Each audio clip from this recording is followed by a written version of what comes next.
जी की नखार बेटिया की नखार कहिया जी आज की नखार सुंदर धनिया फूलन ओढ़े आइलो जी आज की नखार सुंदर धनिया फूलन ओढ़े आइलो जी आज पापा जी की बेटी ससुर के पुतोहिया जी जी पापा जी के बेटी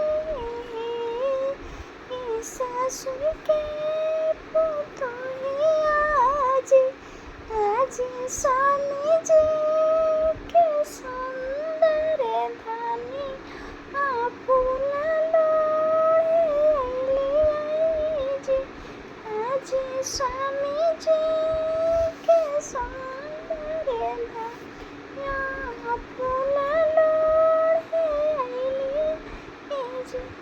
नमस्कार दोस्तों, मेरे सावन को शिव जी के मैं गीत गाई हूँ। अच्छी लगी तो लाइक करिए, शेयर करिए और कमेंट करके बताइए कैसे लगे आप लोग। हमारी तरफ से नमस्ते।